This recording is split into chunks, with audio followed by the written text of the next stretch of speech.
Chloé et Félix, on habite à Londres et c'est la première fois qu'on voyage à Bali, en Indonésie et même en Asie. C'est même la première fois qu'on fait un grand voyage tous les deux. On avait envie de découvrir l'Asie et c'est vrai que c'était l'occasion. On avait un ami qui vit à Bali, donc on s'est dit que ça pouvait être sympa de profiter pour lui rendre visite et de découvrir l'Asie en même temps. L'un des coups de cœur, c'était à Munduk. On avait un hôtel super, vraiment hallucinant. Au loin, on voyait la mer, il y a des rizières sur l'hôtel. C'était incroyable.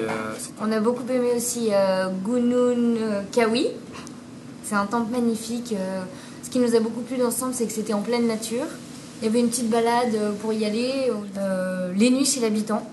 On se posait pas mal de questions sur la culture, on voyait beaucoup de choses, mais on n'avait pas forcément les réponses. Et là, grâce à ça, on a eu pas mal de réponses sur les offrandes, comment ça fonctionne. On a vu le marché, on a vu un peu les moments forts du quotidien. Et ce qui était chouette, c'est que c'était un vrai moment de partage. Elle était avec nous, on a passé 2 heures à faire du panier, elle nous expliquait, on se racontait nos vies, on était avec sa fille. Ensuite, on a fait la cuisine. Au début, on était un peu spectateurs et là, tout d'un coup, on est entré dans la vie des habitants. C'était vraiment chouette.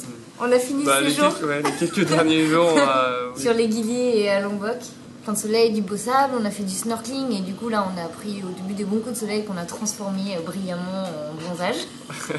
L'une des choses principales, c'était d'être encadré et d'avoir découvert des choses qu'on n'aurait pas forcément découvertes par nous-mêmes, même en cherchant sur Internet.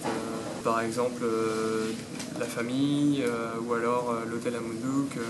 Moi, ce que je dirais que ça nous a apporté surtout, c'est la sécurité, l'impression d'être encadré en permanence, mais pas fliqué non plus. On a eu plein de conseils avant de commencer le voyage sur les comportements à adopter ou à ne pas trop adopter pour pas faire de maladresse vis-à-vis des habitants. Donc ça, c'était top. Quand le conseiller voyage nous a accueillis à notre arrivée à Bali, en plus de tous les conseils qu'il nous a donnés quant à notre comportement, etc., il nous a donné un téléphone. Et ça, on a trouvé ça top. Parce que on sentait que si jamais on avait un souci, parce que quand on découvre un pays, on est toujours un petit peu inquiet ou on sait pas trop comment ça fonctionne. Et là, on sentait qu'on pouvait appeler soit notre chauffeur, soit l'agence n'importe quand. Et surtout, on recevait des coups de fil réguliers pour savoir si tout se passait bien. Et ça, on a vraiment apprécié. C'était génial.